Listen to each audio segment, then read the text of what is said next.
Hello दोस्तों, orbital chemistry classes में आपका बहुत बहुत स्वागत है। मैं हूं प्रीतेश मौर्य और मैं आपको यहां पर केमिस्ट्री का रिवीजन कराने वाला हूं। ऐसे स्टूडेंट जो नीट 2020 का रिवीजन करना चाहते हैं केमिस्ट्री का, ठीक है, ये प्लेटफॉर्म उनके लिए है। तो यहां पर हम लोग क्या करने वाले हैं, केमिस्ट्री का पूरा रिवीजन करेंगे। सबसे पहले हम लोग ऑर्गेनिक वाला जो पोर्शन है उसको कवर करने वाले हैं। उसके बाद क्या करने वाले, फिजिकल का।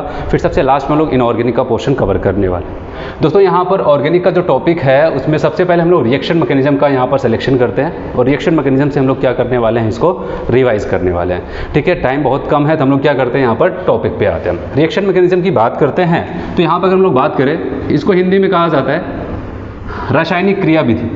ठीक है, रिएक्शन मैकेनिज्म को हिंदी में कहा जाता है रासायनिक क्रियाविधि। लेकिन अगर हम लोग बात करें यहाँ पर रिएक्शन का मतलब, यहाँ पर हम लोग किसी केमिकल रिएक्शंस की बात कर रहे हैं, किसी केमिकल रिएक्शंस। और मैकेनिज्म का मतलब वहाँ पर होता है, यहाँ पर जो लिया गया एक्सप्लेनेशन। अब ऐसे कह सकते हैं किसी भी केमिकल रिएक्शंस को आपको एक्सप्लेन करना है। तो इस पूरे टॉपिक्स में यही होने वाला, कोई भी केमिकल रिएक्शंस होगी उसको हम लोग एक्सप्लेन करेंगे। केमिकल रिएक्शंस होती क्या है, हम लोग इसको देखते हैं। हमको पता है केमिकल रिएक्शंस कोई भी होती है, इस साइड लिखा जाता है रिएक्टेंट और इस साइड लिखा जाता है प्रोडक्ट। अब आपको यही देखना है आखिर कैसे कोई रिएक्टेंट प्रोडक्ट में चेंज हो जाता है। ठीक है, आखिर क्या क्या घटनाएं वहाँ पर घटती हैं, कौन कौन से स्टेप्स वहाँ पर फॉलो होते हैं, इसी सारी चीज़ों को स्टेप बाय स्टेप डिस्क्राइब करना ही कहलाता है क्या, रिएक्शन मैकेनिज्म।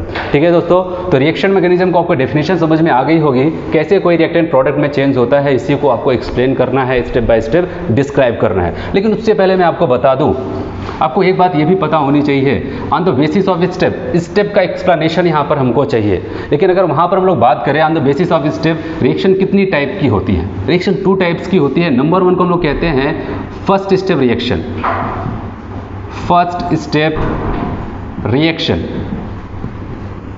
या फिर कह सकते हैं 1 स्टेप रिएक्शन।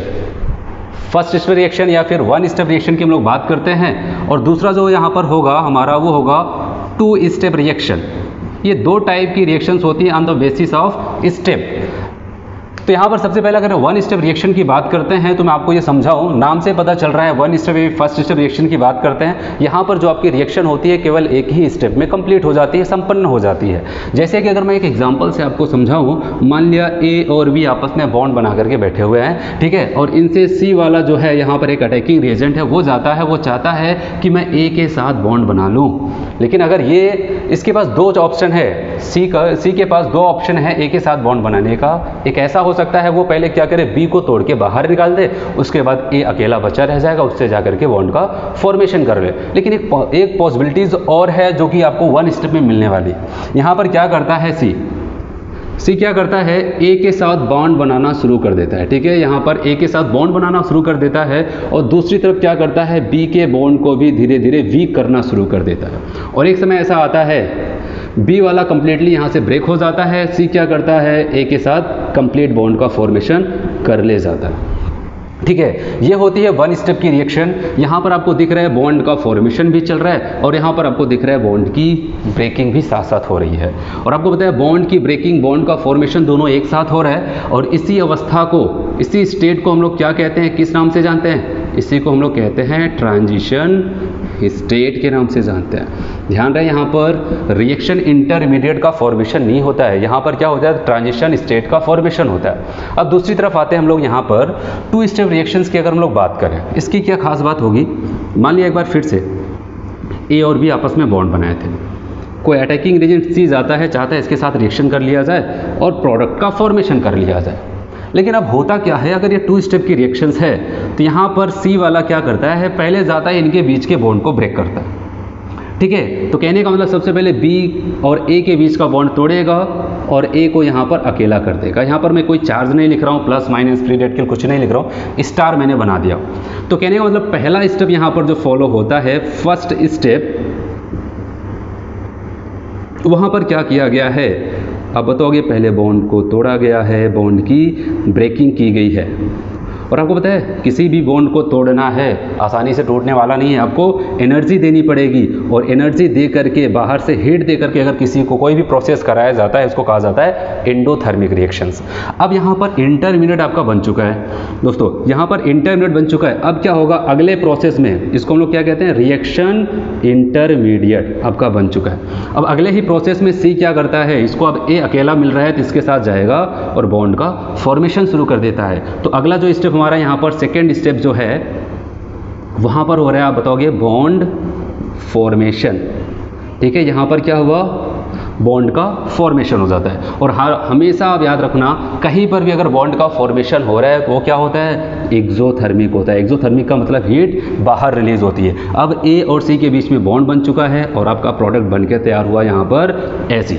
तो इस टाइप की रिएक्शंस जो होती हैं उसको हम लोग कहते हैं टू स्टेप रिएक्शन। पहले स्टेप में बॉन्ड को तोड़ा जाता है, फिर रिएक्शन इंटरमीडिएट बनता है, फिर अगले ही स्टेप में क्या हो जाता है बॉन्ड का फॉर्मेशन किया जाता है। बॉन्ड फॉर्मेशन ऑलवेज एक्सोथर्मिक होता है।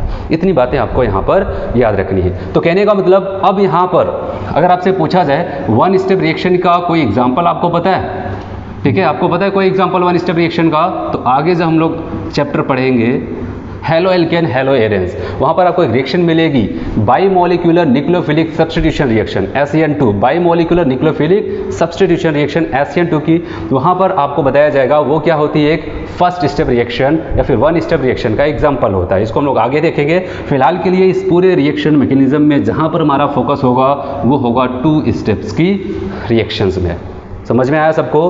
तो अभी हम लोग पढ़ने वाले हैं कैसे कोई रिएक्टेंट प्रोडक्ट में चेंज होता है। तो सबसे पहले आपको पता होना चाहिए कौन कौन सी स्टेप्स की रिएक्शंस होती हैं। फिर उसके बाद हम लोग देखते हैं वहाँ पर कौन कौन सा प्रोसेस होता है। हर एक प्रोसेस को एक एक करके हम लोग वहाँ पर एक्सप्लेन करने वाले हैं। ठीक है, अब इसको हम यहाँ पर मिटाते हैं।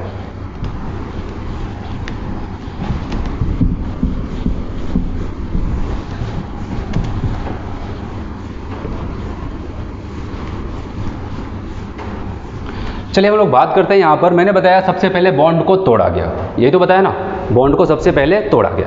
अब सवाल ये आता है बॉन्ड को कैसे तोड़ा गया।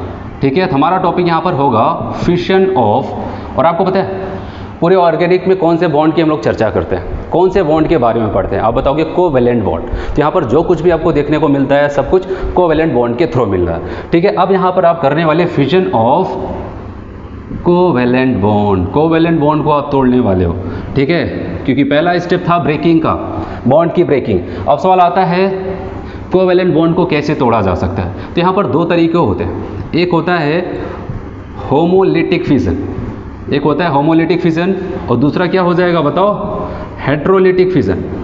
Heterolytic fission. तो दो प्रोसेस यहाँ पर होते हैं, एक होता है होमोलिटिक फिजन, दूसरा होता है यहाँ पर हेट्रोलिटिक फिजन। एक एक करके एक्सप्लेन करते हैं। होमो का मतलब ये लगता है यहाँ पर सुनने में आ रहा है, इसका मतलब होता है समान। हेट्रो का मतलब होता है डिफरेंट। अब यहाँ पर समान और डिफरेंट की क्या बात है मैं आपको समझाऊँ। होमोलिटिक फिजन को अगर आपको समझना है तो हम एक एग्जांपल से समझते हैं। मान लिया ए है और बी है, ए ने अपना एक इलेक्ट्रॉन दिया, बी ने अपना एक इलेक्ट्रॉन दिया और दोनों ने क्या बना लिया, यहाँ पर एक कोवैलेंट बॉन्ड बना लिया है। ठीक है, अब बना लिया कोवैलेंट बॉन्ड। अब किसी कारणवश, वैसे तो ये कोई भी बॉन्ड इसलिए नहीं बनाता है कि आगे चल के हमको तोड़ना है, उसको ब्रेक करना है, लेकिन किसी कारणवश कोई भी मजबूरी आई इनकी जिसकी वजह से अब इनको बॉन्ड को तोड़ना पड़ रहा है। अब सवाल आता है तोड़ेंगे, और किसी ने कहा कि भाई साहब आप लोग होमोलिटिक फिजन करो। तो अब होमोलिटिक फिजन करने का मतलब क्या होता है, अब ये कह रहा है कि आप अपने अपने हिस्से का ही इलेक्ट्रॉन लेकर के बाहर जाओ। तो यहाँ पर A free radical B free radical का फॉर्मेशन हो जाता है। तो कहने का मतलब अगर आपसे कभी पूछ लिया जाए होमोलिटिक फिजन कहीं पर हो रहा है तो वहाँ पर क्या बन रहा है, आप बताओगे वहाँ पर फ्री रेडिकल का फॉर्मेशन होगा। फिर सवाल आता है अच्छा यहाँ पर क्या हुआ होगा हेट्रोलिटिक में। फिर से मैं वही एग्जांपल ले रहा हूँ, ए और बी ने क्या किया, इलेक्ट्रॉन की शेयरिंग की वजह से एक एक इलेक्ट्रॉन दिया और बॉन्ड का फॉर्मेशन कर लिया है।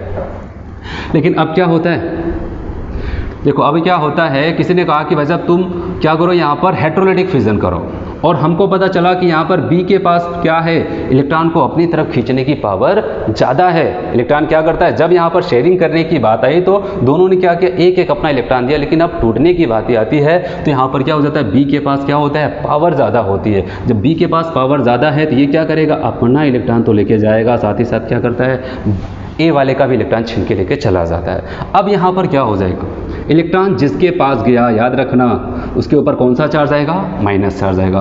और इलेक्ट्रॉन जिसका गया, ठीक है, इलेक्ट्रॉन जिसका गया उसके पास क्या आ जाता है? प्लस चार्ज आ जाता है। याद रखना आपके एनसीईआरटी में बहुत ही अच्छे से यहाँ पर इसे बना दिया जाता है। माइनस चार्ज के नीचे से 2 इलेक्ट्रॉन को दिखा दिया जाता है, और वो दोनों इलेक्ट्रॉन कौन से? ये आपको दिख रहा है यहाँ पर, एक तो इसका खुद का, एक तो जो ये छीन के लाया है ए वाले का। इसलिए यहाँ पर माइनस कहीं पर भी लिखा गया है तो उसका मतलब आपको वहाँ पर हमेशा समझना है कि वहाँ पर उसके पास 2 इलेक्ट्रॉन्स है। ठीक है, ये हुआ हेटेरोलिटिक फिजन, ये था होमोलिटिक। अगर आपसे पूछा जाए हेटेरोलिटिक फिजन के दौरान क्या बनता है, आप बताओगे हेटेरोलिटिक फिजन के दौरान आयन बनते हैं, और होमोलिटिक के दौरान क्या बनता है? फ्री रेडिकल बनता है। फिर अगर आपसे पूछा जाए चलो ठीक है ये जब टूटता है वो टूटता है तो ऐसा सब कुछ होता है, लेकिन अगर आपसे पूछा जाए कि बताओ होमोलिटिक फिजन कब होगा, क्या कंडीशन दी जाए, कैसे आपको अगर कोई भी रिएक्शन दिखाई दी जा रही है तो आप उसको देख करके बता सकते हो यहाँ पर होमोलिटिक होगा कि हेटेरोलिटिक होगा? तो मैं सबसे पहले आपको कंडीशन बताता हूँ। कंडीशन के लिए यहाँ पर बताया गया, अगर आपको होमोलिटिक फिजन कराना है तो इलेक्ट्रॉन निगेटिविटी का डिफरेंस 0 हो या फिर लगभग 0। ठीक है, इलेक्ट्रॉन निगेटिविटी का डिफरेंस 0 होता है। इलेक्ट्रॉन निगेटिविटी होता क्या है? इलेक्ट्रॉन को अपनी तरफ खींचने की जो क्षमता होती है, ठीक है, उसी को कहा जाता है क्या? उसकी इलेक्ट्रॉन निगेटिविटी। इलेक्ट्रॉन को खींचने की एबिलिटी, इलेक्ट्रॉन निगेटिविटी। और यहाँ पर बताया गया जो डिफरेंस होना चाहिए इलेक्ट्रॉन निगेटिविटी का 0 होना चाहिए। और यहाँ पर क्या होना चाहिए? यहाँ पर बताया electron negativity should be higher, difference of electron negativity should be higher, बहुत ही ज़्यादा होना चाहिए। कैसे? इस बात को मैं यहाँ पर समझाता हूँ एग्जाम्पल से। जैसे कि मान लिया Cl2 लिया, Cl सिंगल बॉन्ड Cl है, ठीक है। अब आपको किसी कारणवश मान लिया यहाँ पर मैंने कोई कंडीशन दे दिया, H नहीं दिया, यहाँ पर लाइट दिया, अब ये बॉन्ड टूटने की नौबत आ गई है। एक समय था इन्होंने क्या किया, दोनों लोगों ने अपने एक एक इलेक्ट्रॉन दिए और यहाँ पर एक बॉन्ड बना लिया। अब बताओ यहाँ पर क्या होने वाला है? जितनी पावर इस क्लोरीन की इस इलेक्ट्रॉन को खींचने की उतनी पावर इस क्लोरीन की भी है। अब जब ये अपने इलेक्ट्रॉन को खींचेंगे तो ये किसी दूसरे का नहीं, केवल अपने हिस्से का ही इलेक्ट्रॉन लेकर के जाएंगे। क्यों? क्योंकि दोनों की पावर सेम है और यहाँ पर इलेक्ट्रॉन निगेटिविटी का डिफरेंस क्या हो जाएगा? 0। जितनी इलेक्ट्रॉन को खींचने की क्षमता इनकी है उतनी ही इनकी है। जब दोनों का डिफरेंस निकालेंगे तो क्या आ जाएगा? 0। इलेक्ट्रॉन निगेटिविटी का डिफरेंस 0। अब यहाँ पर एक एग्जाम्पल से मैं आपको समझा रहा हूँ। जैसे कि मान लिया यहाँ पर CH3Cl मैंने ले लिया और किसी कारणवश यहाँ पर कार्बन और क्लोरीन के बीच का बॉन्ड टूटना पड़ रहा है, ठीक है। लेकिन आपको पता है यहाँ पर क्लोरीन के पास क्या होता है? क्लोरीन के पास इलेक्ट्रॉन को खींचने की क्षमता काफ़ी ज़्यादा होती है। अब जब टूटने की बारी आती है तो क्लोरीन अपना तो इलेक्ट्रॉन लेके जाता है, साथ ही साथ क्या करता है, यहाँ पर कार्बन का भी इलेक्ट्रॉन छीन के लेके चला जाता है, जिसकी वजह से यहाँ पर बन जाता है CH3 प्लस मिथाइल कार्बोकैटायन और यहाँ पर आपको मिलेगा Cl माइनस आयन। तो ये हो गया यहाँ पर होमोलिटिक और हेटेरोलिटिक फिजन। क्योंकि मैंने आपको बताया कि हम लोग रिएक्शन मैकेनिज्म पढ़ रहे हैं और रिएक्शन मैकेनिज्म जो भी घटनाएं घटती हैं, जो भी स्टेप बाय कुछ भी होता है, उन सबको अच्छे से पढ़ना है। तो सबसे पहला प्रोसेस यहाँ पर यही था कि बॉन्ड को तोड़ा जाता है। तो हमने बॉन्ड को टूटने का तरीका यहाँ पर देखा। लेकिन अगर आपसे कभी कहा जाए कोई और चीज़ें अगर होमोलिटिक के बारे में आप सीखना चाहते हैं तो मैं आपको बताऊँ, होमोलिटिक फिजन हेल्पर की मदद से भी हो सकता है। ये हेल्पर क्या है? एक कोड है। अगर कहीं पर आप होमोलिटिक फिजन कराना चाहते हैं, ठीक है, ये तो होगी कंडीशन कहाँ पर हो सकता है। लेकिन अगर आप कहीं पर ज़बरदस्ती भी कराना चाहते हैं होमोलिटिक फिजन तो कहाँ पर हो सकता है? तो उसके लिए मैं यहाँ पर कोड लिखता हूँ हेल्पर। H फॉर क्या होता है? आप बताओगे H फॉर हीट दे करके फ्री रेडिकल को बनाया जा सकता है, होमोलिटिक फिजन कराया जा सकता है। E फॉर इलेक्ट्रिसिटी भी दे करके आपको वहाँ पर क्या करा सकते हैं? Homolytic fission. L फॉर क्या होता है बताओ? L फॉर लाइट होता है, ठीक है। और P फॉर यहाँ पर आ जाएगा परऑक्साइड, P फॉर परऑक्साइड। और R फॉर क्या हो जाएगा? अब बताओगे R फॉर रेडिकल। खुद एक रेडिकल क्या कर सकता है? किसी दूसरे के ऊपर अटैक करके उसको भी फ्री रेडिकल बना सकता है। तो ये सारी कंडीशंस हो गए होमोलिटिक फिजन और हेटेरोलिटिक फिजन। बॉन्ड टूटने का तरीका आपको पता चल चुका है, ठीक है। बॉन्ड कैसे टूटता है ये आपको यहाँ पर दिखाई दिया।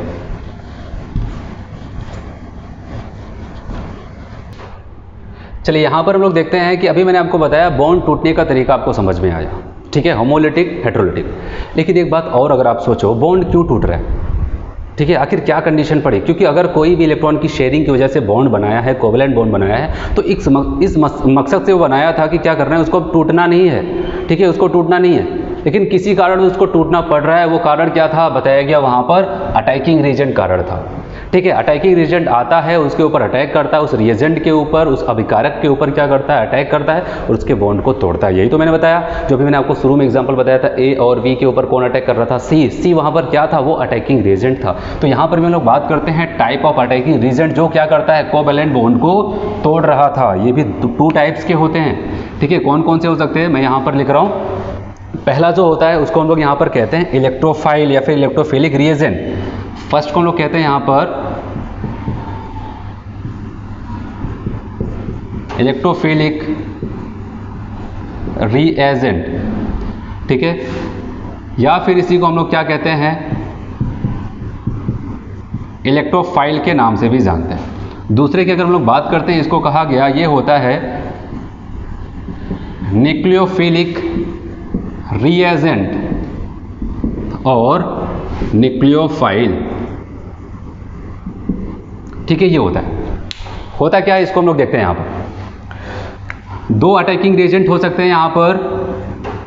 अब सवाल ये आता है ये इलेक्ट्रोफिलिक रिएजेंट या फिर इलेक्ट्रोफाइल का मतलब क्या होता है। इसके नाम पे ही आके हम लोग देखते हैं, इसके नाम से समझने की कोशिश करते हैं। इलेक्ट्रो का मतलब हमने बताया ये इलेक्ट्रॉन, फिलिक का मतलब हम लोग कह सकते हैं यहाँ पर अट्रैक्शन या फिर जिसको हम लोग कहते हैं लगाव।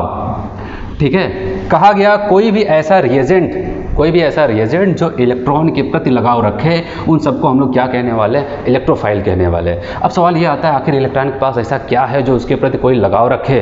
ठीक है, इलेक्ट्रॉन के प्रति लगाव रखना है, क्या है उसके पास, तो किसी ने कहा कि इसके पास क्या पाया जाता है, नेगेटिव चार्ज। तो अब बताओ टाइप ऑफ इलेक्ट्रोफिलिक रिएजेंट की बात करते हैं तो कौन कौन से टाइप के हो सकते हैं। तो कहने का मतलब माइनस चार्ज के प्रति लगाव कौन रखेगा, पॉजिटिव वाला रख सकता है कि माइनस वाला। आप बताओगे पॉजिटिव वाला ही रखेगा, तो आप बताओगे यहाँ पर इलेक्ट्रोफाइल क्या क्या हो सकते हैं, पॉजिटिवली चार्ज्ड हो सकते हैं। ठीक है, पॉजिटिवली चार्ज इलेक्ट्रोफाइल भी हो सकते हैं। जैसे अगर एग्जांपल की हम लोग बात करें, क्या किसी माइनस के प्रति H+ अट्रैक्शन रख सकता है, रख सकता है। ठीक है, Cl- रख सकता है, Cl+, Br+, NO2+, NO+, ऐसे ये सब के सब क्या है, पॉजिटिवली चार्ज हैं और ये क्या करते हैं, माइनस चार्ज वाले या फिर इलेक्ट्रॉन कहीं पर अगर इनको ज़्यादा नज़र आया उसके प्रति अट्रैक्शन रखते हैं। इसका मतलब आपका इलेक्ट्रोफाइल पॉजिटिवली चार्ज वाला भी हो सकता है। फिर दूसरी कंडीशन, क्या पॉजिटिव चार्ज के अलावा भी कोई हो सकता है, पॉजिटिव चार्ज के अलावा भी कोई हो सकता है। तो यहाँ पर याद रखना कौन हो सकता है, न्यूट्रल इलेक्ट्रोफाइल भी हो सकता है कि नहीं, न्यूट्रल हो। न्यूट्रल का मतलब ना तो प्लस चार्ज है ना तो माइनस चार्ज है। अब सवाल आता है प्लस वाला जाता था माइनस के प्रति अट्रैक्शन रखता था, ये तो समझ में आता है, लेकिन कोई उदासीन जिसके पास कोई चार्ज नहीं वो कैसे इसके प्रति अट्रैक्शन रखेगा।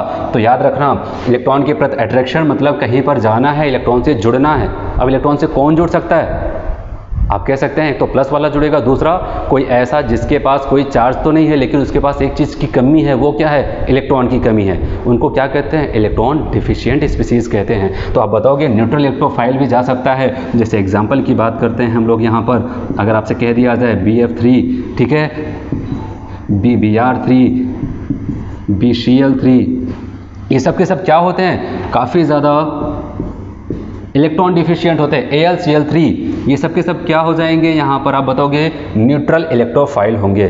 कैसे होगा मैं अभी आपको समझाता हूँ। BF3 का हम लोग यहाँ पर एग्जांपल लेते हैं, ले लिया यहाँ पर एग्जांपल, बना दिया इसका स्ट्रक्चर। अब बताओ अगर आपसे पूछ लिया जाए बोरान के पास लास्ट सेल में कितने इलेक्ट्रॉन होते हैं, आपने बताया 3 होता है, तो बताया कि इसको बॉन्ड बनाना है तो कितना बॉन्ड बना सकता है, कहा कि ये 3 इलेक्ट्रॉन की शेयरिंग करेंगे और ये 3 बॉन्ड बना सकते हैं। ये फ्लोरीन के साथ बॉन्ड बनाते हैं यहाँ पर 3। अब अगर यहाँ पर आपसे पूछा जाए बताओ बोरान के टोटल इलेक्ट्रॉन के नंबर कितने हैं, आप बताओगे 2, 2, 4, 2, 6। टोटल इलेक्ट्रॉन कितने हो गए, 6 इलेक्ट्रॉन हो गए यहाँ पर। 6 का मतलब क्या होता है, क्या ऑक्टेट कंप्लीट है, नहीं है। जितने भी एलिमेंट्स पाए जाते हैं सबका टारगेट ये होता है वो स्टेबल बन जाए। अब सवाल आता है वो स्टेबल कैसे बनेगा, उनका टारगेट क्या है, वो क्या बनना चाहते हैं कि वो स्टेबल हो जाए। बताया गया वो चाहते हैं कि उनकी लास्ट सेल में 8 इलेक्ट्रॉन हो जाए, उनकी ऑक्टेट कंप्लीट हो जाए। लेकिन यहाँ पर आपको दिखाई दे रहा है इनके लास्ट सेल में 8 इलेक्ट्रॉन नहीं है बल्कि कितने हैं, 6। ये अपनी पूरी कोशिश की, जितना हो सकता था अपनी तरफ से उतनी कोशिश की, लेकिन तब भी ये 8 तक नहीं पहुँच पाए। अब इस कंडीशन में उनके पास एक ही चारा बचता है, वो कौन सा बचता है, ये किसी ऐसी जहाँ पर अटैक करे जहाँ पर इनको इलेक्ट्रॉन की अधिकता नजर आए, जो इनको इलेक्ट्रॉन को डोनेट करा पाए। ठीक है, तो इसीलिए बताया गया ये क्या होते हैं, इलेक्ट्रॉन डिफिशिएंट स्पीसीज, जिनके ऊपर कोई भी चार्ज नहीं है। तो कहने का मतलब आपको समझ में आया कि अगर कभी भी पूछा जाए इलेक्ट्रोफाइल, 2018 में पूछा गया क्वेश्चन, ठीक है, 18 या फिर 17 में पूछा गया था क्वेश्चन इलेक्ट्रोफाइल के बारे में। इलेक्ट्रोफाइल क्या हो सकता है आप बताओगे? वो पॉजिटिवली चार्ज भी हो सकता है और वो न्यूट्रल भी हो सकता है। न्यूट्रल के लिए वो इलेक्ट्रॉन डिफिशिएंट होना चाहिए। फिर अगर हम लोग बात करते हैं न्यूक्लियोफाइल, ठीक है, न्यूक्लियोफाइल होता क्या है? देखो हम लोग रिवीजन कर रहे हैं तो हम लोग क्या करते हैं, थोड़ा सा फास्ट इसको पढ़ते रहेंगे। ठीक है, अब बात करते हैं न्यूक्लियोफाइल। न्यूक्लियोफाइल का मतलब, जैसे मैंने इलेक्ट्रोफाइल में बताया इलेक्ट्रॉन के प्रति लगाव, ऐसे न्यूक्लियो का मतलब यहाँ पर क्या है, न्यूक्लियस। फाइल का मतलब यहाँ पर एक बार फिर से लगाव। न्यूक्लियस के प्रति जो लगाव रखे उसको लोग कहते हैं न्यूक्लियोफाइल। अब सवाल आता है न्यूक्लियस के पास आखिर ऐसा क्या है जो उसके प्रति कोई लगाव रखे, क्या है बताओ? अब बताओगे इसके पास तो पॉजिटिव चार्ज होता है। ठीक है, क्या होता है, इसके पास पॉजिटिव चार्ज होता है। किसकी वजह से? प्रोटॉन की वजह से इसके पास पॉजिटिव चार्ज होता है। तो ओवर आपके माइंड में स्ट्राइक किया कि हम लोग क्या करने वाले हैं। ठीक है, किसी ऐसे रीजेंट की बात कर रहे हैं जो पॉजिटिव चार्ज के प्रति लगाव रखता हो। पॉजिटिव से कौन जुड़ेगा? पॉजिटिव वाला नहीं, कौन जुड़ेगा? नेगेटिव वाला। तो कहने का मतलब यहाँ पर न्यूक्लियोफाइल कौन हो सकता है? आप कह सकते हो नेगेटिवली चार्ज न्यूक्लियोफाइल। ठीक है, नेगेटिवली चार्ज हो सकते हैं जिसके ऊपर माइनस चार्ज हो। तो कहने का मतलब कोई भी माइनस चार्ज वाला अगर आपको नजर आए तो आपको क्या कहना है, आप बताओगे वो न्यूक्लियोफाइल की तरह काम करेगा। जैसे अगर हम बात करते हैं Cl minus, Br minus, I minus, ठीक है, ये सब के सब क्या करने वाले हैं आप बताओगे वहाँ पर। और लिखना चाहे तो हम लोग यहाँ पर लिख सकते हैं Cn माइनस ATC। तो ये सब के सब माइनस चार्ज वाले जितने भी होते हैं सब के सब क्या करने वाले हैं, प्लस के प्रति अट्रैक्शन रखेंगे और वो क्या कहलाएंगे, न्यूक्लियोफाइल। पॉजिटिव चार्ज के प्रति जो अट्रैक्शन रखे वो न्यूक्लियोफाइल हुआ। अच्छा, अगर हमसे कहा जाए चलो ये नेगेटिवली चार्ज हो गया, क्या इसके अलावा भी कोई टाइप होता होगा इनका? जैसे यहाँ पर 2 थे, यहाँ पर बताइए यहाँ पर भी होता है। कौन सा होता है? Neutral nucleophile. न्यूट्रल न्यूक्लियोफाइल भी होते हैं। अब सवाल आता है ये न्यूट्रल वाले कैसे होते होंगे? तो कहा गया पॉजिटिव चार्ज के प्रति अट्रैक्शन रखना है। और पॉजिटिव चार्ज का मतलब आपको हमेशा माइंड में ये रखना है किसी इलेक्ट्रॉन डिफिशिएंट के प्रति अट्रैक्शन रखना है। क्योंकि किसी के पास अगर देखो यहाँ पर जैसे पॉजिटिव चार्ज वाले ये सब के सब क्या है, इनके पास इलेक्ट्रॉन की कमी है। तो ओवरऑल अगर हम लोग बात करते हैं पॉजिटिव चार्ज से जुड़ना है मतलब जिसके पास इलेक्ट्रॉन की कमी है उससे जा करके जुड़ना है। तो अब बात करते हैं यहाँ पर न्यूट्रल न्यूक्लियोफाइल की। तो कौन हो सकता है? कंडीशन यहाँ पर सबसे पहले देखो, न्यूट्रल न्यूक्लियोफाइल का मतलब ये होता है कोई भी ऐसा कंपाउंड जिसके ऊपर कोई चार्ज ना हो, लेकिन कंडीशन क्या होती है, उसकी ऑक्टेट कंप्लीट होनी चाहिए। क्या होनी चाहिए? उसकी ऑक्टेट कंप्लीट होनी चाहिए। और साथ ही साथ ऑक्टेट कंप्लीट होने से काम नहीं चलने वाला है, ऑक्टेट कंप्लीट होने के बाद कम से कम उसके पास एक लोन पेयर बचा रहना चाहिए। ऐसी कंडीशन अगर कोई भी रखता है उसको हम लोग न्यूट्रल न्यूक्लियोफाइल की कंडीशन में उसको रख देते हैं। जैसे कि हम लोग बात करते हैं यहाँ पर एग्जाम्पल NH3, पहचानते हैं इसको, H2O। इसके बाद बात करते हैं यहाँ पर अल्कोहल, ईथर। ठीक है, ऐसे बहुत सारे जिनकी ऑक्टेट है कंप्लीट, उसके बाद भी वो क्या होते हैं, ऑक्टेट कंप्लीट है, कंप्लीट होने के बाद वो एक्स्ट्रा इलेक्ट्रॉन रखते हैं और वहाँ पर क्या करते हैं, वो न्यूट्रल न्यूक्लियोफाइल की तरह बिहेव करते हैं। जैसे मैं आपको ये NH3 लेकर के यहाँ पर समझा रहा हूँ। NH3, अगर NH3 की बात करते हैं, ये हुआ आपका NH3। नाइट्रोजन की बात करते हैं, नाइट्रोजन के आखिरी सेल में टोटल इलेक्ट्रॉनों के नंबर होते हैं 5। ठीक है, 5 इलेक्ट्रॉन, 1 2 3 और 2 यहाँ पर दिखाया 5। लेकिन आपको पता है 5 में कितना जोड़ दिया जाए, 8 हो जाए 3। तो कहने का मतलब केवल और 3 इलेक्ट्रॉन की इसको ज़रूरत है अपनी ऑक्टेट कंप्लीट करने की, अपनी अष्टक कंप्लीट करने की। इसलिए क्या करता है, अपने 3 इलेक्ट्रॉन को ही भेजता है बॉन्ड फॉर्मेशन में। ये 3 इलेक्ट्रॉन क्या करते हैं, हाइड्रोजन के साथ क्या करते हैं, इलेक्ट्रॉन की शेयरिंग करते हैं और बॉन्ड बना लेते हैं। अगर अब आपसे कहा जाए बताओ इस नाइट्रोजन के पास टोटल इलेक्ट्रॉनों के नंबर कितने हो गए, आपने काउंट किया 2 2 4 2 6 2 8। आप बताओ 8 इलेक्ट्रॉन तो हो गए, लेकिन 8 इलेक्ट्रॉन होने के बाद भी आपको दिख रहा है यहाँ पर 2 इलेक्ट्रॉन ऐसे फालतू के ऐसे पड़े हुए हैं, वो बॉन्ड फॉर्मेशन में यूज नहीं हो रहे हैं। तो कहने का मतलब ऐसी कंडीशन है, ऑक्टेट भी कंप्लीट है, कोई चार्ज भी नहीं है और एक्स्ट्रा इलेक्ट्रॉन भी है। तो इसका मतलब ये किसकी तरह काम करेंगे, ये न्यूट्रल न्यूक्लियोफाइल की तरह काम करने वाले हैं। समझ में आया? इलेक्ट्रोफाइल पॉजिटिवली चार्ज और न्यूट्रल हो सकता है और न्यूक्लियोफाइल नेगेटिवली चार्ज और न्यूट्रल हो सकता है। अगर इलेक्ट्रोफाइल की बात करते हैं, एक मैं आपको और एग्जांपल समझा दूं। आपके नीट में पूछा गया क्वेश्चन, अगर आपसे कह दिया जाए क्या आज के बाद से कोई भी पॉजिटिवली चार्ज दिखेगा आप उसको इलेक्ट्रोफाइल कहने वाले हो? कंडीशन है, जैसे कि मैं आपको दिखा रहा हूँ, अमोनियम आयन NH4+ ऐसे लिख दिया गया और आपसे पूछा गया, क्वेश्चन आ गया आपके सामने, बताइए NH4+ क्या ये इलेक्ट्रोफाइल है कि नहीं है? तो आपको देखना है यहाँ पर सबसे पहले क्या कंडीशन है, इसको समझना है। ये हुआ आपका अमोनिया, ये है आपका अमोनिया, इसके पास 2 इलेक्ट्रॉन बचे हुए थे यहाँ पर, जैसे मैंने वहाँ पर बनाया। अब क्या होता है, इसके बगल से गुजरता है H+ के पास कितने इलेक्ट्रॉन है? 1 2 3, कितने? एक भी इलेक्ट्रॉन नहीं। हाइड्रोजन के पास यहाँ पर एक भी इलेक्ट्रॉन नहीं। ठीक है, अब क्या होता है, जैसे इसके बगल से गुजरता है नाइट्रोजन क्या करता है, इसके पास लोन पेयर बचे हुए इलेक्ट्रॉन है और इसके पास एक भी नहीं है और इसको 2 की ज़रूरत है, तो ये क्या करता है, इसको कोऑर्डिनेट करता है। क्या करता है? कोऑर्डिनेट कर देता है। ये हुआ। और एक चीज़ हमेशा याद रखना, अगर ऑर्गेनिक सीखना चाहते हैं, जो एटम कोऑर्डिनेट बॉन्ड बनाता है, जैसे नाइट्रोजन कोऑर्डिनेट बॉन्ड बना रहा है, इसके ऊपर कौन सा चार्ज आएगा? Plus charge. और जो कोऑर्डिनेट बॉन्ड को एक्सेप्ट करता है उसके ऊपर कौन सा चार्ज आता है? माइनस चार्ज आता है। अब होगा क्या, मैं उसको यहाँ पर दिखा रहा हूँ या फिर यहीं पर देख लेते हैं। हाइड्रोजन प्लस चार्ज लेके आया था लेकिन कोऑर्डिनेट बॉन्ड बना तो इसके ऊपर माइनस चार्ज आया। बताओ प्लस माइनस क्या करेंगे? एक दूसरे को खत्म कर देंगे, न्यूट्रलाइज कर देंगे। और प्लस चार्ज किसके ऊपर आ गया? नाइट्रोजन के ऊपर। सवाल हमारा ये चल रहा था क्या ये इलेक्ट्रोफाइल है कि नहीं है। तो आपको पता है नाइट्रोजन कौन से पीरियड से बिलोंग करता है? आप बताओगे ये तो सेकेंड पीरियड से बिलोंग करता है। ठीक है, सेकेंड पीरियड से बिलोंग करता है। फिर अगर आपसे कहा जाए बता दो इसके पास टोटल इलेक्ट्रॉनों के नंबर कितने हैं, आप बताओगे 2 ये हुए, 2 ये हुए, 2 ये, 2 ये, इसका मतलब टोटल कितना हो जाएगा? आप बताओगे टोटल यहाँ पर इलेक्ट्रॉन के नंबर 8 हो जाएंगे। ऑक्टेट कंप्लीट है, गरीब भी नहीं है। पूछा गया इलेक्ट्रोफाइल है कि नहीं पॉजिटिव चार्ज की वजह से, बताया कि इसके तो 8 इलेक्ट्रॉन है, गरीब भी नहीं है। और अगर आप जबरदस्ती इलेक्ट्रॉन देना भी चाहते हैं प्लस चार्ज की वजह से, कह दिया जाए किसी माइनस के पास जाओ, किसी माइनस के पास जाओ, इलेक्ट्रॉन एक्सेप्ट करो, लेकिन आपको पता है इसके पास जगह भी नहीं है। क्योंकि आपको ये कॉन्सेप्ट पता होना चाहिए, सेकेंड पीरियड के एलिमेंट के पास वैकेंट डी ऑर्बिटल एब्सेंट होता है। आप कह सकते हैं यहाँ पर क्या हो जाएगा? वैकेंट डी ऑर्बिटल एब्सेंट होता है। ठीक है, वैकेंट डी ऑर्बिटल क्या हो जाता है? वो एब्सेंट होता है। तो वैकेंट डी ऑर्बिटल नहीं है तो कभी किसी के पास अगर वैकेंट डी ऑर्बिटल नहीं है वो कभी भी अपनी ऑक्टेट से ज़्यादा इलेक्ट्रॉन नहीं रख पाएगा।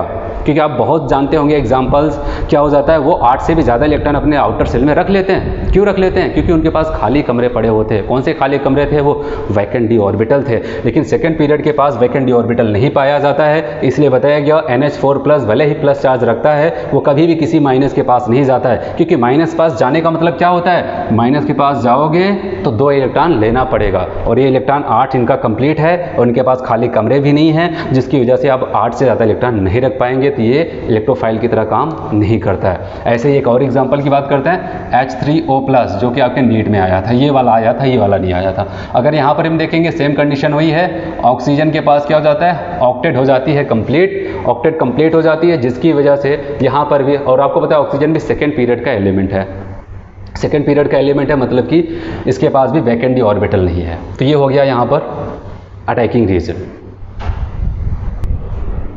चलिए, कहने का मतलब रिएक्शन मैकेनिज्म में मैंने आपको बताया था, रिएक्शन में सबसे पहले हो रहा था बॉन्ड टूट रहा था। टूटने के लिए मैंने आपको तरीका बताया होमोलिटिक हेट्रोलिटिक।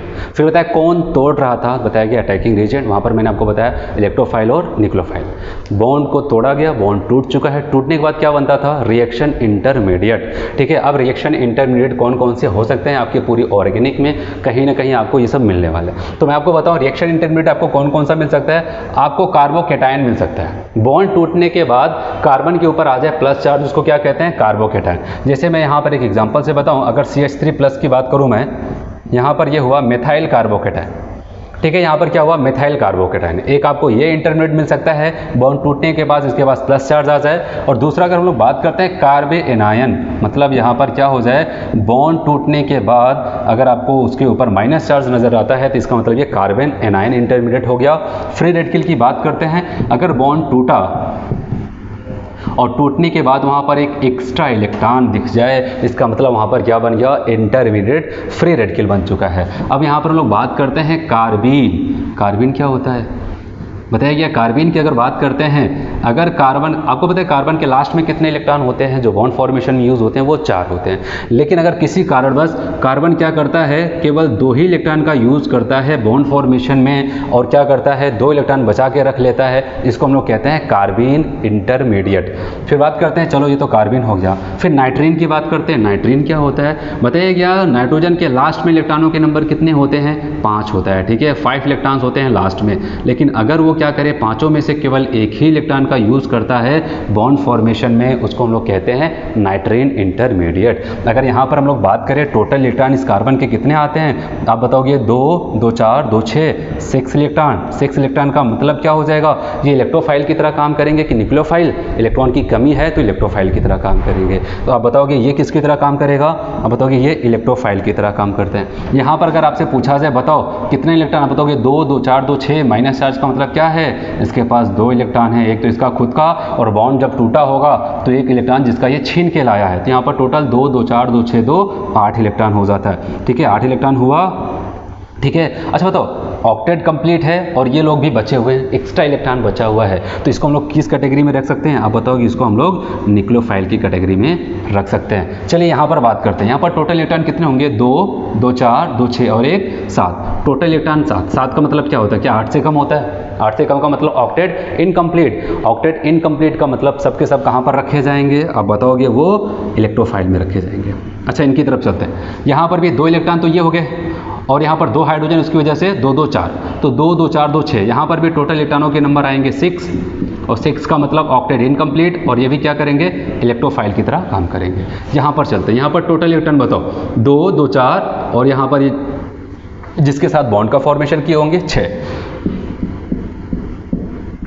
अब यहाँ पर बात करते हैं, ये भी किसकी तरह काम करेगा, इलेक्ट्रोफाइल की तरह काम करता है, ठीक है। ये प्लस चार्ज वाले हुए, ये माइनस चार्ज वाले हुए, ये कैसा है, प्लस की माइनस न्यूट्रल, ये कैसा है न्यूट्रल, ये भी कैसा हुआ न्यूट्रल, तो ये सब न्यूट्रल स्पीसीज हो गया। ये हुआ कार्बन आपका इंटरमीडिएट कार्बोकेट है, ठीक है।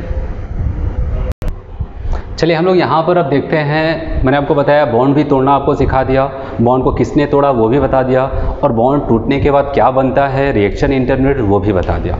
अब जो रिएक्शन इंटरमीडिएट वगैरह बन चुके हैं उनके ऊपर बहुत सारे कॉन्सेप्ट अप्लाई होते हैं, ठीक है। अब उन्हीं चीज़ों को हम लोग यहाँ पर सीखने वाले हैं। तो सबसे पहले मैं आपको बताऊँ कि अब पूरे रिएक्शन मैकेनिज्म को जो सबसे इंपॉर्टेंट टॉपिक है, हम लोग उसकी तरफ बढ़ रहे हैं। पूरे रिएक्शन मैकेनिज्म में आपको 4 इफेक्ट देखने को मिलते हैं, और ये इफेक्ट कहाँ पर देखने को मिलता है, मैंने बताया रिएक्शन मैकेनिज्म मतलब कि ऑर्गेनिक पढ़ रहे हैं, और ऑर्गेनिक में कौन सा बॉन्ड पाया जाता है, अब बताओ कोवैलेंट बॉन्ड। तो कहने का मतलब यहाँ पर 4 इफेक्ट मिलेंगे, और वो इफेक्ट आपको कोवैलेंट बॉन्ड के इलेक्ट्रॉनों के ऊपर मिलने वाले हैं। पहला इफेक्ट जिसको हम लोग कहते हैं इंडक्टिव इफेक्ट, दूसरे को कहते हैं हाइपर कंजुगेशन का इफेक्ट, तीसरे को कहते हैं इलेक्ट्रोमेरिक इफेक्ट, और फोर्थ वाले को कहते हैं रेजोनेंस या फिर मीजोमेरिक इफेक्ट के नाम से जाना जाता है। तो सबसे पहले हम लोग यहाँ पर पढ़ने वाले टॉपिक जो है electron displacement effect of covalent bond. Covalent के बॉन्ड के इलेक्ट्रॉनों के ऊपर कौन सा डिस्प्लेसमेंट का इफेक्ट लगता है, ठीक है, उसी को हम लोग पढ़ने वाले। और पहला जो इफेक्ट यहाँ पर है उसको हम लोग देखते हैं, वो इफेक्ट है आपका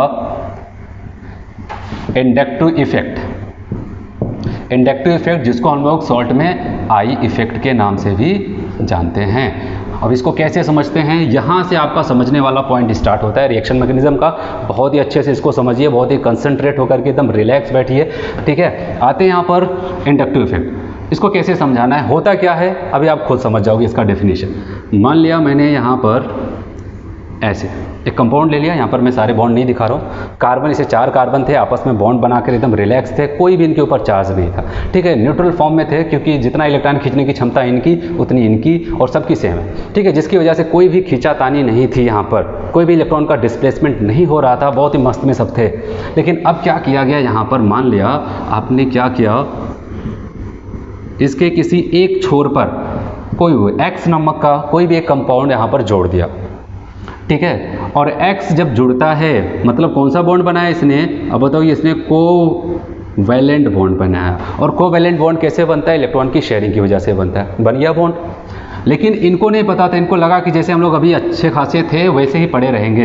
लेकिन जैसे यहाँ पर X आता है, इनके साथ क्या करता है, कोवैलेंट बॉन्ड तो बना लेता है, लेकिन बॉन्ड बनने के बाद क्या करता है, कहता है अब इलेक्ट्रॉन मेरी तरफ रहेगा। वो क्या करता है, इलेक्ट्रॉन को अपनी तरफ खींचना शुरू कर देता है। अभी तक यहाँ पर कोई खींचातानी नहीं थी, लेकिन जैसे ही X जाता है वो इलेक्ट्रॉन को क्या करता है, अपनी तरफ खींचने लगता है। कहता है अब जो हिस्से का इलेक्ट्रॉन है वो मेरी तरफ थोड़ा सा ज़्यादा होगा, और ये खींच ले जाता है क्योंकि इसके पास इलेक्ट्रॉन खींचने की पावर ज़्यादा थी, और ये खींच ले जाता है, और खींचने की वजह से इसके ऊपर पार्शियल नेगेटिव चार्ज आता है। बॉन्ड टूटा नहीं है, याद रखना है आपको। बॉन्ड टूटता तो मैं यहाँ पर कंप्लीट माइनस चार्ज दिखाता, लेकिन बॉन्ड यहाँ पर क्या हुआ, इसकी तरफ शिफ्ट हुआ है तो पार्शियल नेगेटिव चार्ज हुआ, और इनके ऊपर क्या आ जाएगा, पार्शियल पॉजिटिव चार्ज।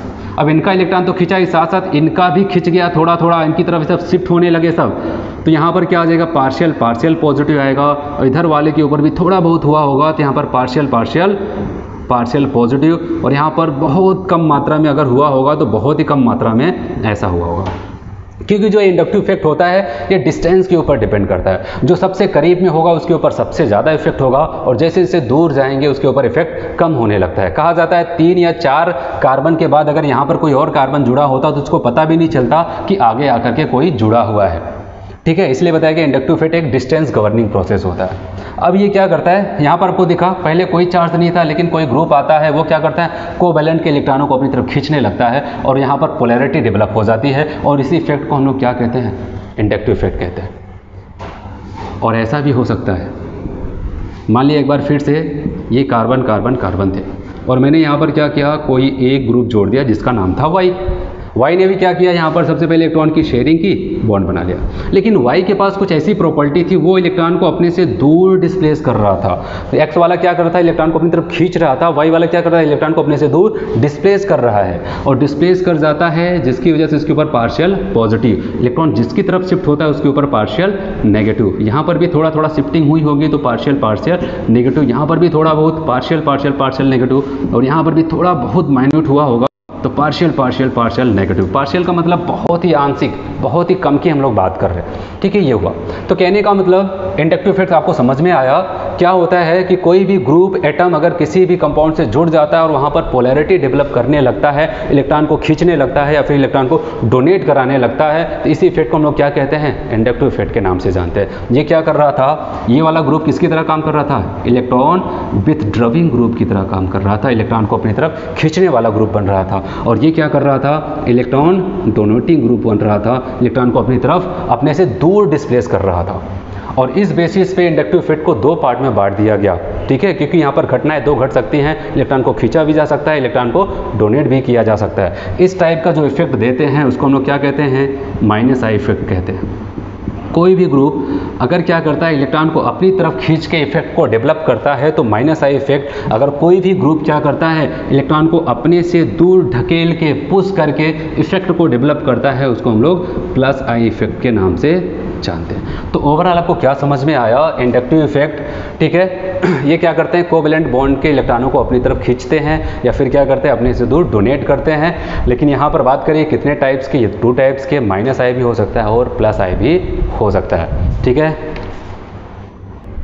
चलिए अब हम लोग क्या करते हैं, एक एक करके दोनों इफेक्ट को देखते हैं। सबसे पहले हम लोग बात करते हैं यहाँ पर माइनस आई इफेक्ट।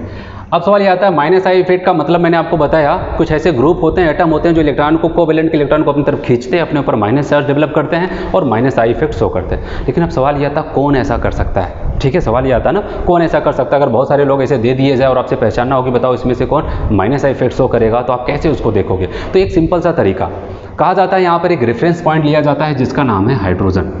हाइड्रोजन के पास ना तो इलेक्ट्रॉन खींचने की क्षमता होती है, ना तो इलेक्ट्रॉन को डोनेट करने की क्षमता होती है। अब इसी रेफरेंस पॉइंट से कहा गया, कोई भी ऐसा एटम हो, ग्रुप हो, आयन हो, जिसके पास हाइड्रोजन से ज़्यादा क्षमता हो इलेक्ट्रॉन को अपनी तरफ खींचने की, उन सबको क्या कहते हैं, उन सब ग्रुप को हम लोग कहते हैं माइनस आई ग्रुप के नाम से जानते हैं। और वो क्या करते हैं, माइनस आई इफेक्ट शो करते हैं। ठीक है, अब यहाँ पर अगर आपको ये पढ़ना है कौन कौन शो कर सकता है, इसके लिए हम लोग यहाँ पर इसका ऑर्डर देखते हैं। माइनस आई का मैंने आपको प्रोसेस तो बताया है, अब डायरेक्ट हम लोग इसके ऑर्डर पे आते हैं। माइनस आई का ऑर्डर, ठीक है, ऑर्डर में हम लोग जो ज़्यादा पावरफुल होगा उसको सबसे आगे लिखेंगे। जैसे कि मैं आपको बताऊं, NH3+, इसके बाद नंबर आता है NO2, ये सब के सब मैं यहाँ पर माइनस आई वाले का यहाँ पर ग्रुप का ऑर्डर लिख रहा हूँ। NH3, प्लस NO2, इसके बाद आ जाता है यहाँ पर CN के बाद नंबर आ जाता है यहाँ पर COOH, इसके बाद किसका नंबर आता है CHO, क्या कहते हैं एल्डिहाइड, COR क्या कहते हैं कीटोन, इसके बाद कौन शुरू हो रहे हैं आपके हेलोजन, फ्लोरीन, ब्रोमीन, आयोडीन, ठीक है ये स्टार्ट हो जाता है। अब इसके बाद क्या आ जाएगा, आयोडीन के बाद यहाँ पर बताया गया OH, फिर कौन आया OR, अल्कोहल, ईथर, अब जा कर के यहाँ पर आता है NH2 और हम लोग यहाँ पर NR2 को भी रख सकते हैं, लगभग पावर सेम ही होती है। अब यहाँ पर बात करते हैं, इसके बाद आता है C6H5 जिसको हम लोग कहते हैं फिनाइल ग्रुप, और सबसे लास्ट में मैंने H लिखा। H क्यों लिखा पता है?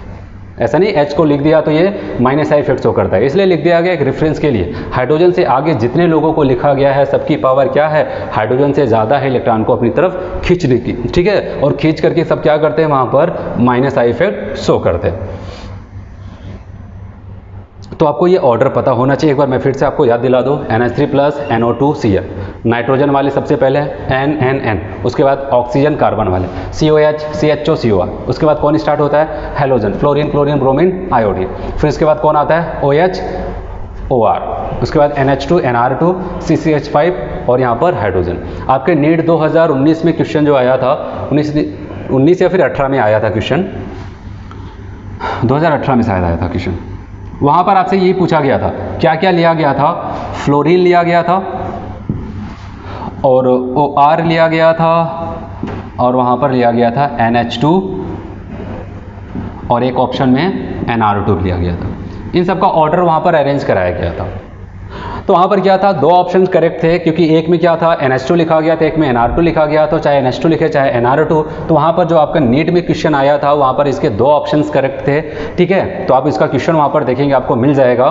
तो कहने का मतलब अगर ये ऑर्डर आपको पता है तो आप वहाँ पर कर सकते हैं। और यही सेम क्वेश्चन रिपीट हुआ था बहुत पहले जब आया था, 1998 में आया था। तो कहने का मतलब इस ऑर्डर पर क्वेश्चन दो बार आपके नीट में पूछा जा चुका है, तो इसको आप हल्के में मत लेना, ठीक है। ऑर्डर आपको पूरा याद रखना है, क्योंकि अगर ऑर्डर याद है तभी आप रिएक्शन मैकेनिज्म में आगे बढ़ सकते हो, ठीक है। इतना क्लियर है सबको? ऑर्डर तो आपको याद ही रखना पड़ेगा। लेकिन अब सवाल ये आता है, चलो याद तो रख ले, ऑर्डर को याद तो रख ले, लेकिन इसका काम क्या, ठीक है। याद रखने के लिए कोई दिक्कत नहीं है, याद तो रखा जा सकता है, लेकिन इसका काम क्या है, कहाँ पर इसका एप्लीकेशन होगा। तो अब मैं -i का यहाँ पर एप्लीकेशन भी बता रहा हूँ कि आप अगर इसको पढ़ोगे तो आपको क्या क्या मदद मिलने वाली है, क्यों पढ़ोगे आप इसको। तो सबसे पहले मैं आपको बताऊँ, यहाँ पर ये क्या करता है, स्टेबिलिटी ऑफ कार्बे एनायन, कार्बे एनायन की स्टेबिलिटी को बढ़ाने का काम करता है। क्या करता है, स्टेबिलिटी ऑफ कार्बे एनायन, कार्बे एनायन की स्टेबिलिटी को बढ़ाता है। कैसे करता है, या फिर स्टेबिलिटी के ऊपर इफेक्ट करता है। स्टेबिलिटी ऑफ कार्बे एनायन, कार्बे एनायन का मतलब क्या होता है, कार्बन के ऊपर माइनस है।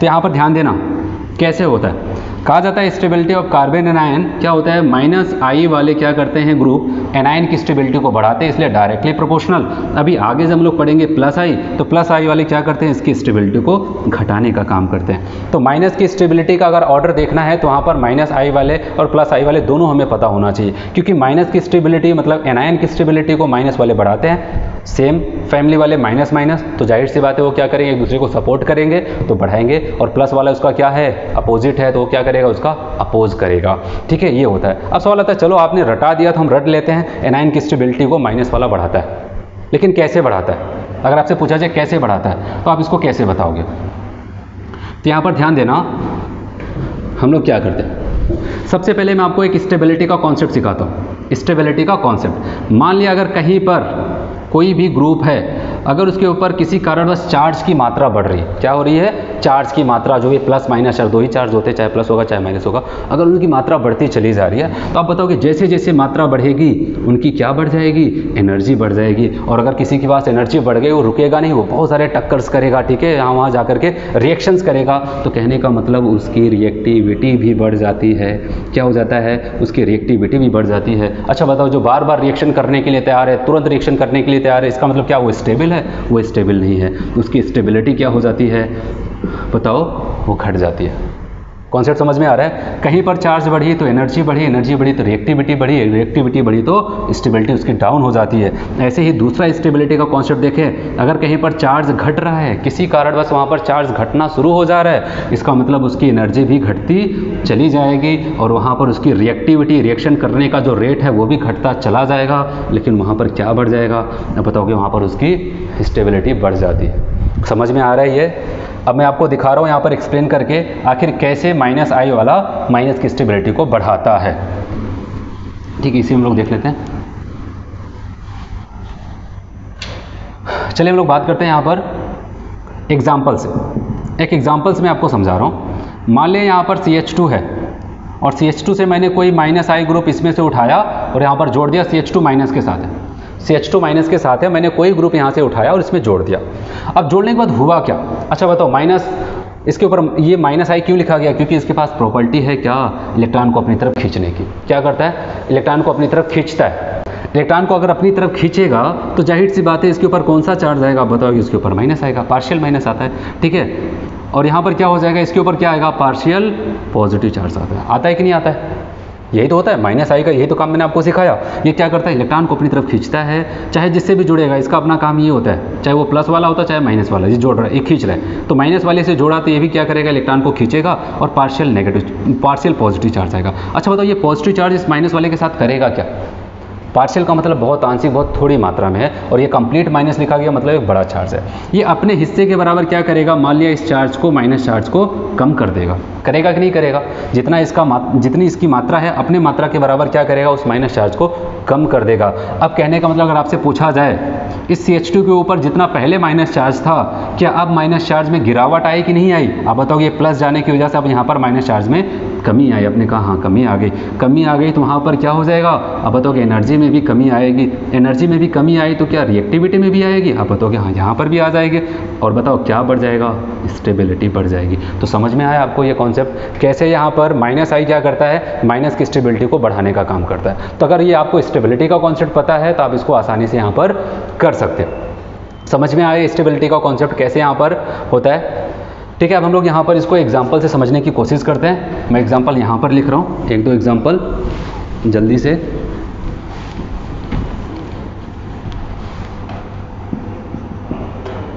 मान लिया एग्जाम्पल यहाँ पर आपका एक CH2 माइनस लिख दिया गया, बी वाले में लिख दिया गया FCH2 माइनस लिख दिया गया, और सी वाला यहाँ पर मैंने लिख दिया CH2 माइनस, और डी वाले की बात करते हैं यहाँ पर मैंने लिख दिया BrCH2 माइनस।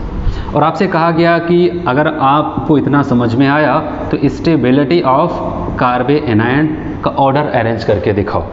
बताओ, अगर आप देखो यहाँ पर CH2 CH3 यहाँ पर एक H जुड़ा हुआ है, उसी H को हटा करके यहाँ पर फ्लोरीन लगाया गया, उसी H को हटा करके क्लोरीन, उसी H को हटा करके ब्रोमीन लगाया गया। अगर आपसे कहा जाए यहाँ पर फ्लोरीन कौन सा इफेक्ट शो करता है?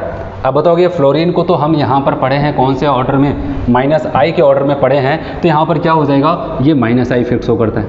ऐसे क्लोरीन भी क्या करता है? माइनस आई इफेक्ट शो करता है। ब्रोमीन भी क्या करता है? माइनस आई इफेक्ट शो करता है। लेकिन यहाँ पर हाइड्रोजन है, हाइड्रोजन की पावर ना तो बढ़ाने की होती है ना तो घटाने की होती है। अब अगर आपसे कह दिया जाए चलो ठीक है माइनस है तो माइनस की स्टेबिलिटी को बढ़ाएगा, माइनस है तो माइनस की स्टेबिलिटी को बढ़ाएगा, माइनस है तो माइनस की स्टेबिलिटी को बढ़ाएगा, तो कहने का मतलब बी, सी और डी में स्टेबिलिटी बढ़ रही है। लेकिन अब सवाल ये आता है ऑर्डर अरेंज करना है तो कहाँ पर ज़्यादा बढ़ेगी? तो आप बताओगे इसके लिए आपको ऑर्डर पता होना चाहिए। इन सब ऑर्डर में फ्लोरीन सबसे आगे है, तो आप बताओगे फ्लोरीन जहाँ पर है उसकी स्टेबिलिटी सबसे ज़्यादा, उसके बाद क्लोरीन वाले का नंबर आता है तो सी, उसके बाद ब्रोमीन वाले का नंबर, और यहाँ पर हाइड्रोजन न तो बढ़ाएगा न तो घटाएगा। समझ में आया इतना? चलिए दोस्तों यहाँ पर एक दो एग्जाम्पल हम लोग और करते हैं। तो यहाँ पर अगला एग्जाम्पल जो मैंने यहाँ पर लिख दिया है, एक बार फिर से हमें स्टेबिलिटी ऑफ एनायन देखना है, कार्बन आयन की स्टेबिलिटी का ऑर्डर अरेंज करना है। अगर आप यहाँ पर देखो इस वाले एग्जाम्पल में CH3 CH2 CH2 माइनस है, CH3 CH2 CHCl CH2 minus है, यहाँ पर क्या हुआ CH3 CHCl CH2 CH2 minus है, यहाँ पर CH2 Cl CH2 CH2 CH2 minus है। अब यहाँ पर हमसे पूछा जा रहा है स्टेबिलिटी का ऑर्डर। आप बताओगे यहाँ पर कोई भी माइनस आई वाला ग्रुप नहीं लगा हुआ है, लेकिन आप जैसे यहाँ पर जाते हैं आपको पता चले तो क्लोरीन है, क्लोरीन कहाँ पर पढ़े हम लोग, माइनस आई में पढ़े, तो यहाँ पर लग गया। फिर बात करते हैं यहाँ पर भी तो क्लोरीन लगा हुआ है, अरे यहाँ पर भी तो क्लोरीन लगा हुआ है। अभी फ्लोरीन क्लोरीन ब्रोमीन थे तो वहाँ पर क्या किया, बोला जो ऑर्डर में आगे है उसको पहले लगा दो, जो बाद में उसको बाद में अरेंज कर दो। लेकिन यहाँ पर तो क्या हुआ, बी सी और डी में सब जगह क्लोरीन है। अब बताओ यहाँ पर कहाँ पर ज़्यादा होने वाला है, तो आप ध्यान रखना, मैंने आपको बताया ये क्या हो जाता है, डिस्टेंस गवर्निंग प्रोसेस होता है। इंडक्टिव इफेक्ट क्या होता है, डिस्टेंस गवर्निंग प्रोसेस होता है। ये वाला जो बी वाले ऑप्शन में क्लोरीन लगा हुआ है ये बहुत ही ज़्यादा करीब में लगा हुआ है इस CH2 के पास, CH2 माइनस वाले के पास। लेकिन अगर हम लोग बात करते हैं सी वाले ऑप्शन में, वो क्या करता है, एक कार्बन दूर हो जाता है बी वाले से यहाँ पर। अगर डी वाले की बात करते हैं ये 2 कार्बन दूर हो जाता है यहाँ पर। तो कहने का मतलब जैसे जैसे दूरी बढ़ेगी इंडक्टिव इफेक्ट की क्या हो जाएगी, पावर वो घटती चली जाएगी। इसलिए सबसे ज़्यादा कहाँ पर होगा, बी वाले में, क्योंकि ज़्यादा करीब में है। ये क्या हो जाता है, थोड़ा सा दूर हुआ तो सी वाला, ये काफ़ी ज़्यादा दूर हो जाता है डी वाला। और यहाँ पर ना तो बढ़ाने वाला कोई है ना तो घटाने वाला है, तो इसको हम लोग लास्ट में कर देते हैं। एक और एग्जाम्पल देखते हैं यहाँ पर, CH3 CH2 माइनस है, CCl3 है, CH2 माइनस है, CHCl2 माइनस है, CH2Cl CH2 माइनस है। ठीक है, ये हुआ। अब बात करते हैं यहाँ पर हम लोग स्टेबिलिटी का, स्टेबिलिटी के ऑर्डर की बात करते हैं कार्बन आयन की। अब बताओ यहाँ पर भी क्लोरीन, यहाँ पर भी क्लोरीन, यहाँ पर भी, चलो यहाँ पर कुछ नहीं, लेकिन यहाँ पर कितने क्लोरीन हैं, अब बताओ यहाँ पर तो 3 है, यहाँ पर 2 है और यहाँ पर 1 है। तो कहने का मतलब क्या समझ में आता है, अगर ज़्यादा क्लोरीन है तो ज़्यादा लोग मिलकर के इसकी स्टेबिलिटी को बढ़ाएंगे, कम है तो कम लोग मिलकर के उसकी स्टेबिलिटी को बढ़ाएंगे। तो कहने का मतलब इंडक्टिव इफेक्ट के बारे में एक बात और आपको समझ में आया, इंडक्टिव इफेक्ट क्या होता है, एडेटिव नेचर का होता है। आप अगर ग्रुप को बढ़ाते चले जाओगे इफेक्ट क्या हो जाएगा, बढ़ता चला जाता है। तो यहाँ पर क्या हो जाएगा, बी वाला सबसे ज़्यादा, उसके बाद किसका नंबर आएगा, सी वाले का, फिर वहाँ पर अकेला क्लोरीन है तो डी होगा, यहाँ पर ना तो बढ़ रहा है ना तो घट रहा है, यहाँ पर ए आ जाएगा। तो दोस्तों ये हो गया आपका इंडक्टिव इफेक्ट जो मैंने आपको यहाँ पर बताया। इंडक्टिव इफेक्ट के बारे में मैंने बताया और यहाँ पर एग्जांपल्स भी बताया और आपको बताया कि इसका जो ऑर्डर था सबसे मेन वो होता है। अगर ऑर्डर आपको याद है आप यहाँ पर आसानी से कर सकते हैं। तो इंडक्टिव इफेक्ट के बारे में एक बार फिर से समझ लो, ये क्या होता है, एक परमानेंट इफेक्ट होता है, डिस्टेंस गवर्निंग होता है, दूरी बढ़ने लगेगी तो इफेक्ट घटने लगेगा। ठीक है, एडेटिव नेचर का होता है, आप जितना ज़्यादा ग्रुप बढ़ाते चले जाओ इसका इफेक्ट बढ़ता चला जाता है। तो आज हम लोग क्या करते हैं, इतना ही करते हैं। अगले लेक्चर में अब तो देखो दोस्तों हम लोग क्या करते हैं, अब हर रोज़ क्या करते हैं, एक वीडियो अपलोड करते रहेंगे, जिसकी वजह से आपका जो नीट का एग्ज़ाम है, नीट 2020 का जो होने वाला है 13 सितंबर को, ये क्या हो जाए, जल्दी से कवर हो जाए। इसलिए हम लोग यहाँ पर रिवीजन स्टार्ट कर रहे हैं। पर डे आपको वहाँ पर वीडियोस मिलते रहेंगे। और अगर अभी तक आप लोगों ने मेरा चैनल सब्सक्राइब नहीं किया है तो उसको सब्सक्राइब कर देना। और अगर क्या कहते हैं वीडियो आपको अच्छा लगा होगा तो उसको लाइक भी कर देना। ठीक है दोस्तों, ठीक है, बाय।